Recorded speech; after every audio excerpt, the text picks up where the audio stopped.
You're listening to the Autism Weekly podcast. Each week, we share community voices and bring light to stories that increase awareness, acceptance, equity, access, and inclusion. If you haven't already, subscribe to join the Autism Weekly family. I'm your host, Jeff Skibitsky. This week, we're joined by Dr. Matthew Lerner, a leading researcher and advocate for neurodivergence-affirming practices. Dr. Lerner is the director of the Social Connections and Treatment Lab at Drexel University, where his work focuses on improving social development and creating inclusive, participatory interventions for neurodiverse individuals. Today, we'll explore how these practices can empower autistic individuals and their families while fostering meaningful social connections. Welcome to the podcast, Dr. Matthew Lerner. Thank you so much, Jeffrey. Happy to be here. Well, one of the things I love to be able to do, just because it gives the audience a chance to learn a little bit about where your passions originated from, is get your backstory. And maybe you can tell us what sparked that interest that you have in autism and in neurodiversity in general. Yeah, absolutely. So, a good origin story is always, key for anybody, right? So, I think I usually, trace my start to I was when I was 13 years old. We were at the home of a family friend, my younger sister's best friend's family, and her best friend had a younger brother, and he was about 2 years old, and he was we were having dinner, and I was wondering, why he wasn't at dinner with us. He was instead sitting, running a car back and forth on top of a play set. And I went over and asked his mom, and she said, he has this thing. It's sort of a form of autism. He actually this was before Asperger's was the thing. So he went on to be diagnosed with Asperger's, and of course now. And she said he doesn't really talk to anybody except as me and his therapist. And I said, well, can I go try to chat with him? And kind of just sat there and just sort of watched him running this car back and forth. And I kept wondering, what's so interesting about this car? And then going back to her. So I picked up my own car and I started kind of doing what he was doing. And after doing it for a little while, he kind of looked at me, gave me this funny look, and moved over and started doing something else. And I kind of followed him and just tried to sort of see what's interesting. And I chatted as I'm doing this and just try to follow along and say, what, just curious about his world.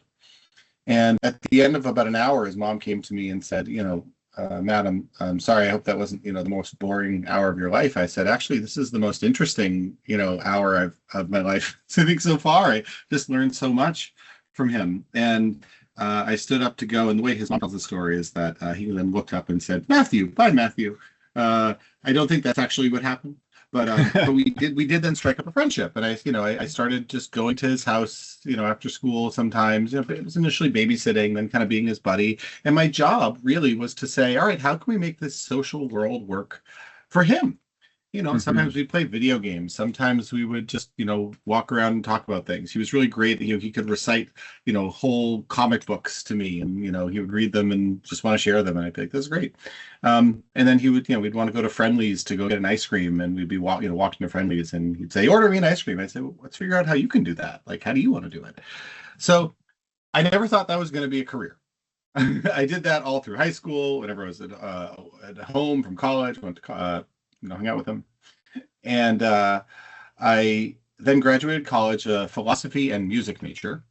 And of course, as you can imagine, there aren't a whole lot of jobs in philosophy and music. But I did know a little bit about Jack. And so I went to his mom, and she said, hey, I can get you a job working at this camp for autistic kids. And I said, sure, I'll start working there. And I did, again, my whole thought was, I don't know anything about autism. I just know Jack.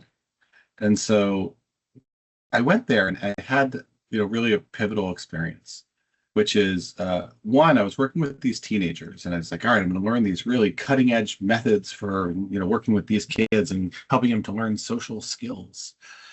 And a lot of it was sort of teaching them rules for how to behave in different situations. And the biggest response that I noticed from all of them is they really didn't want to hear it from me. They would yell. They would say, "I don't want to spend my summer being told about, told all the things I do wrong." And I kept sitting there going, "That's a pretty fair point." And then Jack, my friend Jack, who wasn't in my group, was also at that camp, got kicked out. And his mom came to me and said, "How do you get kicked out of autism camp for having too much autism?" And I said, "That's a good point." And my thought immediately in both these cases was, you know, this, I don't know autism, but I know Jack and I know he can be successful. And I know how to make spaces where he can be successful. So if our family, and if these other kids are sitting there telling me that they don't want to be doing this, and then that's our failing for not making this something that is worthwhile for them. Yeah. And so I really got obsessed with that idea and ended up, in the spirit of getting to the rest of the podcast, ended up founding a small nonprofit program that was based on this idea of developing programs that kids would want to engage in. And I was with Jack. We co-developed it together. I said, "What do you want this to be?" And he said, "Pizza and video games." I said, "Great, then we're going to start with that. If that's what you want to do, that's what we're going to do." And this program then, built and grew. We started off with all kids who had been kicked out of every other program, and they all came and were successful and had a good time. And then we grew hundreds of kids a year. It was it was a great time. And then I had what I call my crisis of science. My crisis of science was this. Felt good. Everyone was happy to come. Most people seemed happy to come. It was this really neat program. But I kept at night going, "But how do I know this works? What do I mean by works? How do I find out the answer to that? Also, what if there are people that it's not working for, or worse, it's harming them? How could I know? And how do I get that information out there?"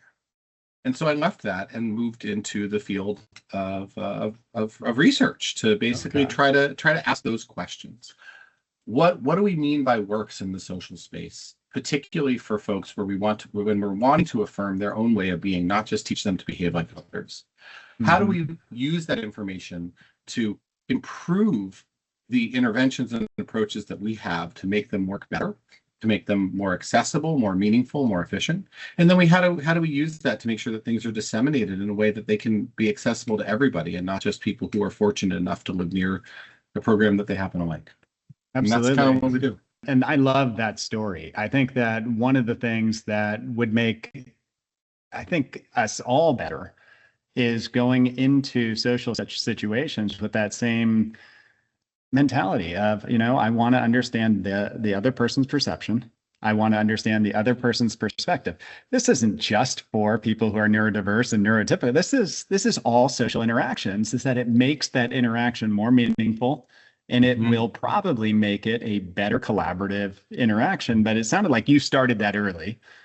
But it also sounds like the premise of neurodiversity affirming care. And it is understanding that my perspective is solely my perspective. In order for me to really care for somebody, to really be a part of their life, I better embed myself in understanding their experience with life. Is that kind of, I guess the question is how do you define neurodiversity affirming care? Because you're the specialist that has really put a lot of time into this, but is that along those lines? It's a really good question. So I would say that my first answer is I don't think I get to define what neurodiversity affirming care is or what neurodivergence affirming care is. The moment that I'm the one setting that standard as a psychologist in the field and a provider and not someone who identifies as autistic is the moment that I'm potentially beginning to undermine that very claim. Because affirming, when you say affirming, the question is affirming according to whom? It doesn't need to be affirming to me. It needs to be affirming to the autistic people and potentially their families and other caregivers and people in their lives who are often living their lives not getting the experience of feeling like their voices are heard or their experience or their perspective matters. And so, the core premise, I think, is whatever thing gives somebody that experience of feeling like they're affirmed and being there. However, I would also say, Jeffrey, that there's a real danger in the neurodivergence and neurodiversity affirming space right now, which is this idea has taken off, and we've kind of gotten a little bit out over in front of our skis on it, where I don't think we have a clear operational definition of what it is. And so the risk of it moving from a authentic, well-meaning and humane value to a marketing term is the risk of that is high. Yeah. And so, one of the things that we're trying to do in a number of our teams that are, primarily led by our autistic colleagues and family members, because again, it's up to them, not up to me, is to try to ask that question, to actually use some community partner methods to figure out some kind of common principles that folks can kind of point to, almost like a checklist, to say these are some of the basic things. We published some papers on it, putting out some ideas, but even those are initial thoughts, and happy to hear if they're wrong. Yeah. Well, I mean, so you're talking about potentially real barriers that could exist. I mean, we have a social society that social society, whether it's right or wrong, has created some rules that create barriers. And is that kind of the, I guess, the sticking point to really trying to be able to define neurodiversity affirming care, is that there is still the care piece to it. I mean, we all have things that we have to navigate in the social world, but there may be even more barriers for somebody who's neurodiverse that they will probably have to conquer if they want to be successful, but it's not putting it all on their shoulders. It's not telling them how they have to do it our way versus working with them to empower them to be able to open up all doors that they want to open. Yeah. Is that well, I think what you're getting to is a tension that exists in actually a slightly older term, which is this idea of strengths-based care, right? People talk a lot about strengths-based care. And I think sometimes people reduce strengths-based care to almost a paper tiger, something that it's not, which is the idea that all we need to do is, if we're taking a strengths-based approach, just focus on somebody's strengths. And if we do that, then all the problems will be solved. But strengths-based care is still care, and it's still something that's being provided to somebody who's coming in saying, I am here because I would like your help with something. And just focusing on a person's strengths doesn't negate that need and risks papering over it. So I think the hard work that you're talking about exists exactly in how do you find that balance? How do we center and find someone's strength, something that they both you as me as a provider or researcher or an advocate, can understand and appreciate and value, while also then saying, in view of that, how do we try to get you, what you need? And where are the boundaries between creating and providing spaces that can make that easier, be they social spaces, physical spaces, academic spaces, and on the other side, providing a person some skills to be able to navigate a broader range of spaces on their own themselves. I think that's where the hard work often lives. Yeah, and I think it's easier in a client-centered approach if you have some of the same life experience and perspectives of that individual, so you know what it is that they're trying to be able to work through. You also know some of the experiences that the social environment has created for them. But like you said, it is still care. People are still walking into it, whether you're neurodiverse or neurotypical, is that if you are seeking care, is that it's the job of the person who's there to listen, to understand, and then to help with you create that care model and that approach. So how can these families and how can caregivers support some of these social connections and do it in a way that respects neurodiverse needs? Because this is happening in the community, it's happening in the homes. Yeah, it is an excellent point. I mean, I think one is not shying away from people's passions. I think this is sort of an older point, but still very much out there that if an autistic person, let's say, has a special interest, for a long time it was sort of thought in the social space that the best thing to do is teach them to set that interest aside so that they can succeed socially with other people who maybe don't like those same things. And that sure can be valuable in some settings, right? If you're applying for a job, you don't necessarily only want to be talking about your, special interest in a given video game. But for the most part, if the goal is to build social connection, which I do think is the goal, right? I mean, that's fundamentally, I would say for me, going all the way back to working with Jack, right? It's, I want to create a space where folks who struggle to find social connection can do so. Mm-hmm. Then setting aside something that you care about seems like a real missed opportunity at base. Absolutely. So I think that's thing one. I think other basic things are obviously allowing a person to express themselves in ways that might present as unusual. This could be stimming. This could be other kind of what would otherwise be viewed as sort of quirky or unusual behaviors that we don't sort of spend time targeting or focusing on those. But this is a place where you can say, look, if that's however you're going to be, come as you are. We want to value and appreciate in whatever way makes you most comfortable. Mm-hmm. I think those are some real key values.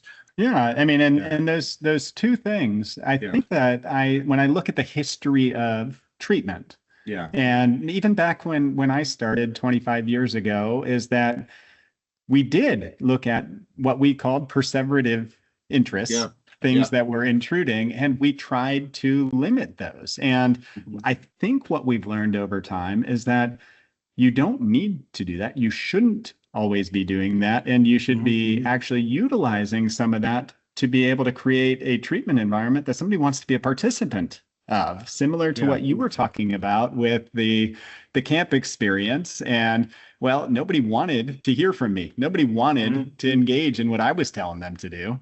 Right. Why don't I listen to them and figure out what they're interested in, and then craft all these social learning opportunities around common interests that maybe aren't mine, but are somebody else's?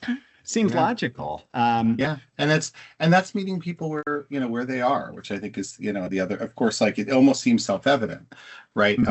But it's not. And I think a lot of our maybe manualized approaches don't necessarily do that.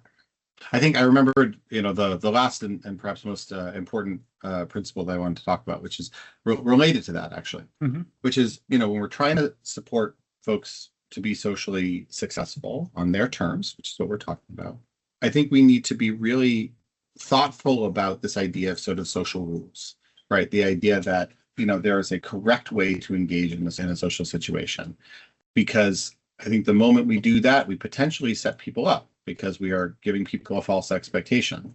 There often are some rules in some situations, but for the most part, the idea that, that there's 5 things I need to ask you when I first meet you for you to then feel like you know me and I know you.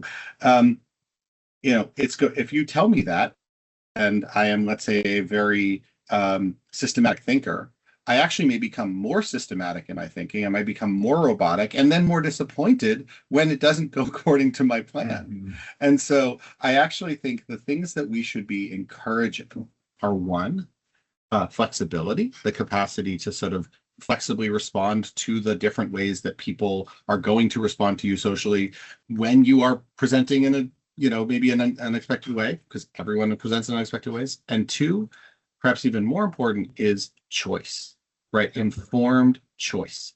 Giving people, if we're interventionists, right? I think rather than our goal being some specific behavioral outcome, empowering people to make an informed choice about where and when and how they're going to do that.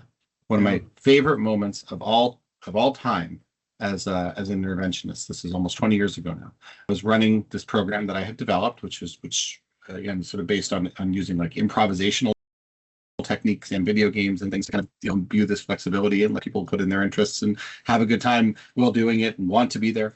This guy had been in the program. I'll call him Mike. Mike had been in the program for a few years, and he was 14. And he came to me and he goes, "Matt, I think I'm all done, with being in this program. I had a good time. I think I want to move on to the next thing." And I was like, "All right, that's great, Mike." And he goes, "I was thinking about this eye contact thing, and mind you, I want to be really clear, upholding the value that I just said. At no point, in this program, it's called Spotlight, do we ever say, so part of the key rules for the trainers, we never say, tell people to make eye contact. We never tell people, look at me when you're talking to me. right? That's a social rule that honestly can be uncomfortable and, even upsetting, for folks on the spectrum, right? But we did do activities which, through improvisation and other approaches, let them use eye contact as a tool for the game. And so, some folks could kind of learn it, and this guy Mike did, kind of implicitly, oh, okay, this is helpful for me. I can, pass this secret information, in this game or activity.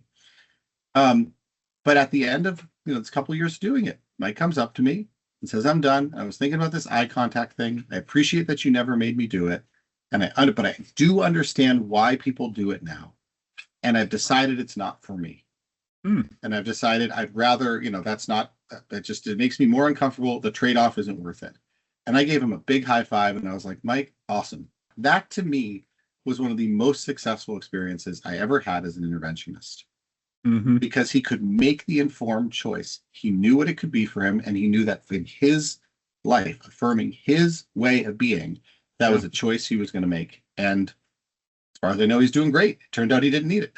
Yeah. I mean, the funny thing is the same thing you'd be proud of any child or any mentor-mentee relationship is that somebody is willing to listen. They're willing to hear what the pros and cons are and then evaluate whether or not they want to be a part of that decision. And that's a good life skill for anybody to be able to be able to kind of encompass.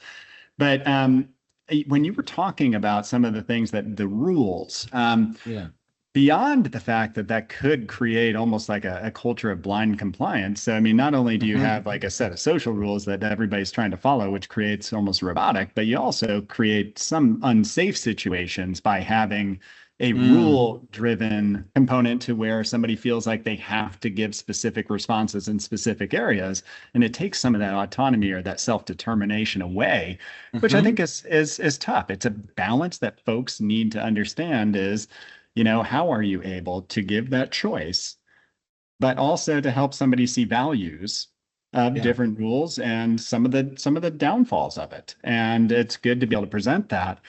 In order to get to those three components that you were able to share with us, is that obviously you didn't come up with them just by sitting down and saying, what do I think? Is that you've had participatory methods in your research and in your treatment designs.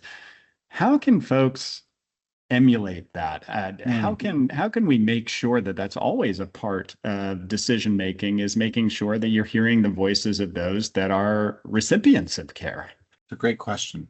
I mean, I think there's a couple of steps.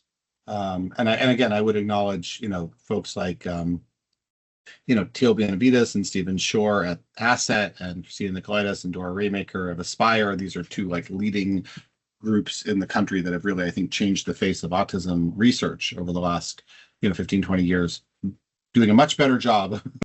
You have to approach it with humility. You have to approach it with a willingness to both be wrong, right? If you're going to ask the question, be prepared for an answer, right? Be prepared for somebody to tell you, no, this, you think this is great and neuroaffirming, and maybe it's not. And also be willing to be explicit about what kind of sharing of power you're willing to engage in. So what I mean by that is this. There are a spectrum of ways of doing community engagement.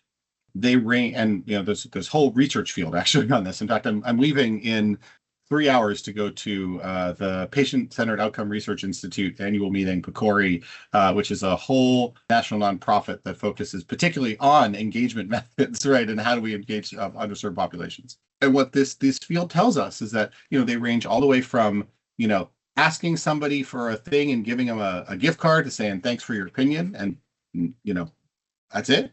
All the way up to community-led projects where the community drives the work, and your job is to basically be the functionary who does the things that the community devises. And importantly, not every project needs to be as far towards that as possible. It's about figuring out, just like any other method in research or practice, right? What's the right one for the kind of project you want to do?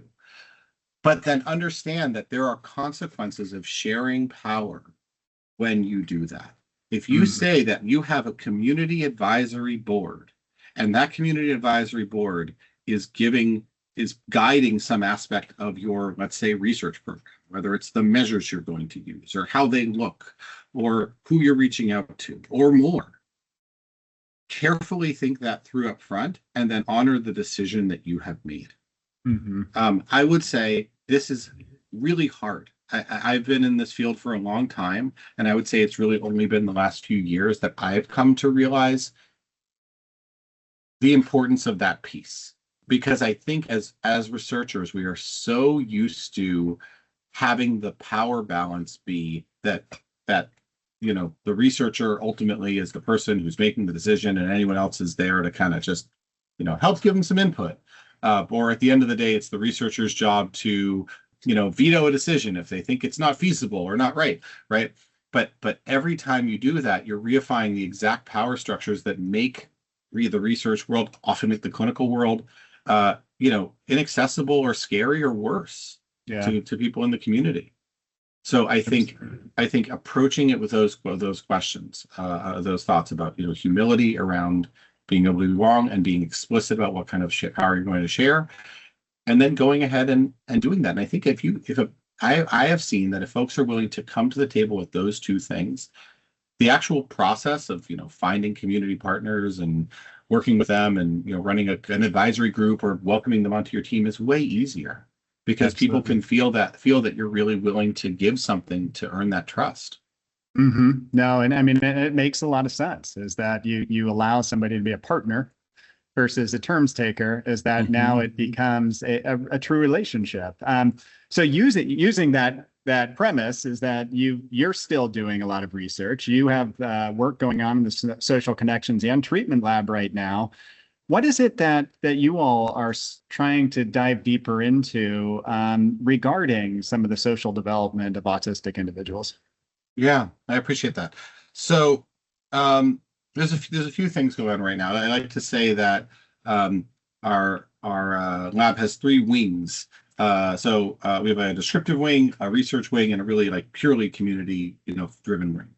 Although all of it has community participatory approaches. The descriptive wing, we're currently trying to understand some of the phenomena of the sort of social experience of autistic people that really are questions that the community has highlighted as important. So we are looking at right now three things. My grad student, Jared Richards, is looking at the phenomenon of autistic burnout.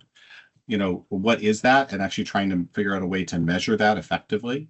We are looking at a collaborative project with Dr. Wei Song, new federally funded project actually, that's looking at trajectories of loneliness in young adults on the spectrum, particularly during life transitions, with the expectation that there might be a very even positive life transitions, like getting a new job or moving to a new place or moving in with a partner, may actually have different effects that for autistic people than neurotypical people, and looking at both the predictors and outcomes of those trajectories.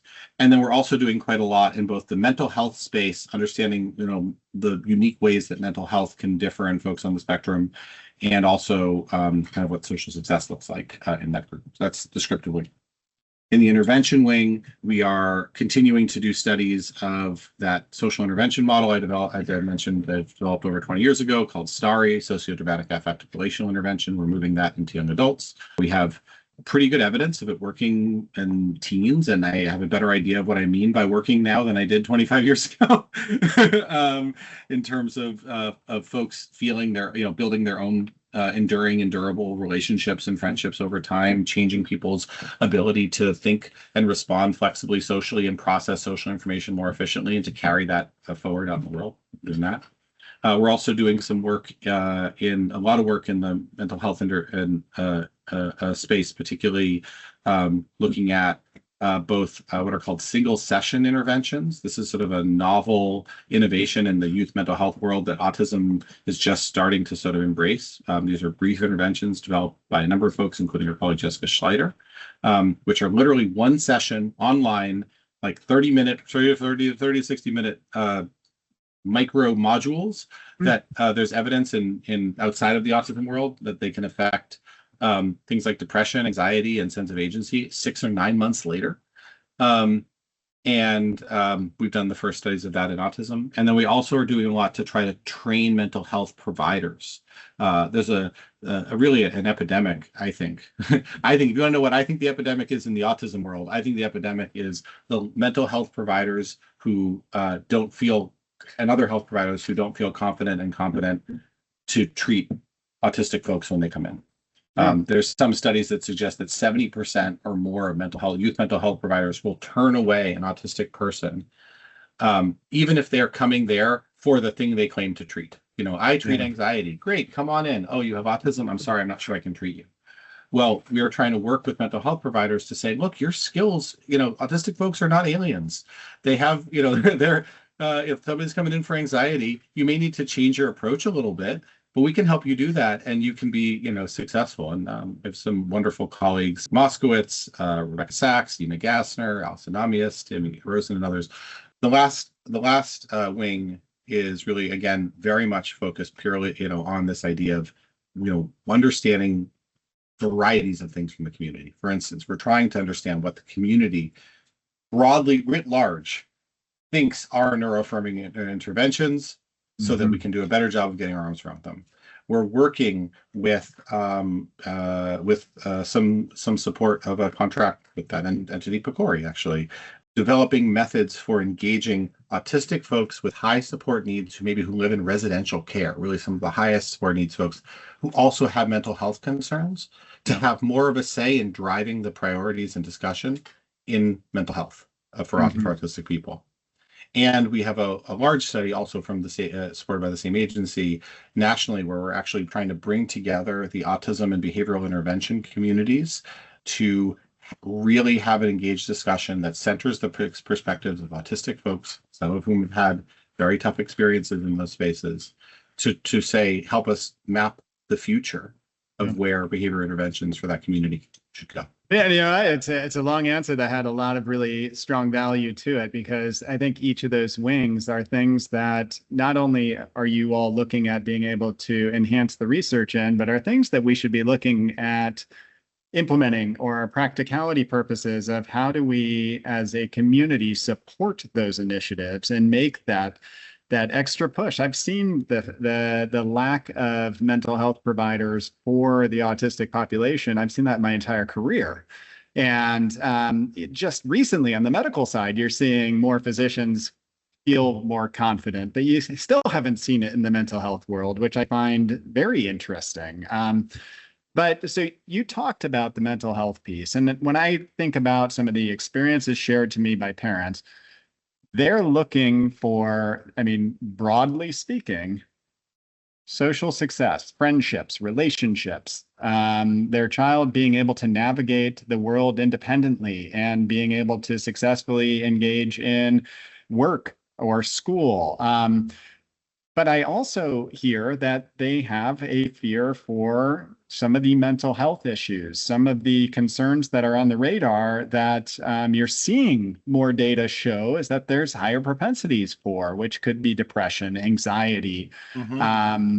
So what would you be telling parents and caregivers as they're starting this trip, this journey with their child to be able to help them to feel empowered in the world around them?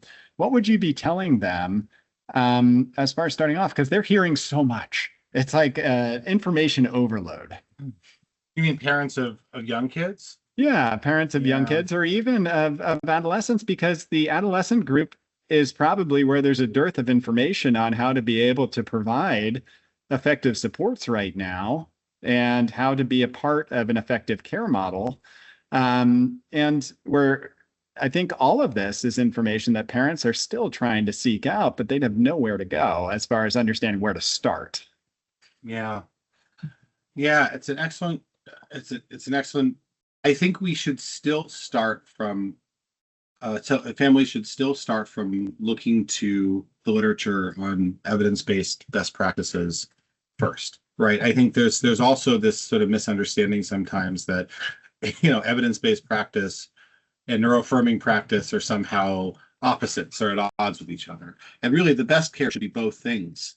And in the absence of one dimension, at least being able to lean into the other. Because unfortunately, there is a lot out there that is unproven, that is can be even risky and dangerous. And because the idea of being neuroaffirming has become kind of a buzzword, it's very easy for those things to be co-opted. And I worry about that. I worry about, folks having at minimum their time wasted and at maximum, real risk of harm happening. We're very fortunate now that groups like ASON, the Autism Self-Advocacy Network, exist. That's, 10 years ago, even, they were not nearly quite as sort of widely known and organized a force, but, they put out some really excellent kind of position papers and things on things like, how to think about getting meaningful care that still values the autistic person. I would also just hat tip my colleagues in the policy and analytics core here at the Drexel Autism Institute, who put out something called the Policy Impact that every year kind of focuses and makes sort of very accessible and translatable really important points and issues, including in getting based care. And they do an excellent job of partnering as well.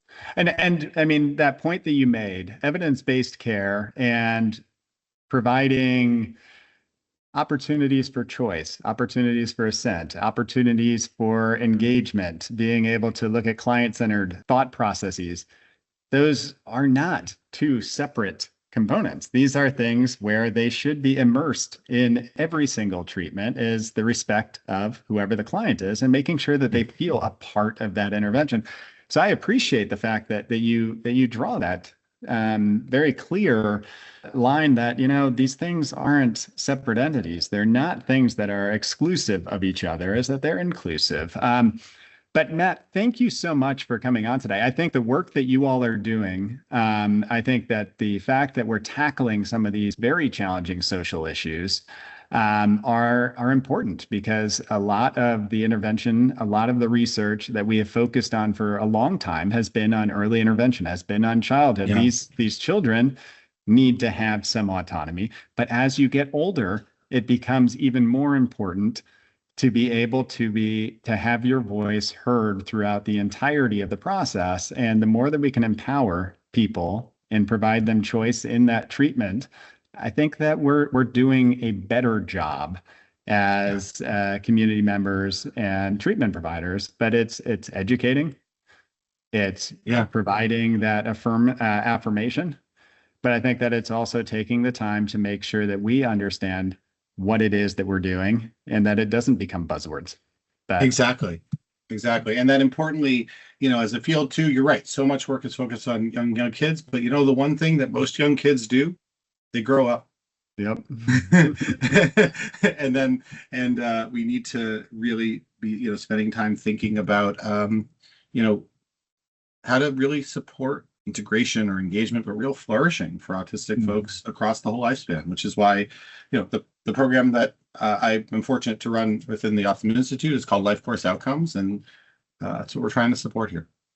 Yeah, absolutely. I mean, it's that whole timeline from birth to adulthood that we have to keep our eye on. But thank you so much, Matt, for giving us some time today. And hopefully we can have you come back on and we can explore more of this as your research comes across. I would love that. Thank you so much, Jeffrey. Have a great day. And thank you, to you and your audience for listening. Oh, it's our pleasure. Thank you for listening to Autism Weekly. We hope you tune back in next week to learn more about autism in the real world.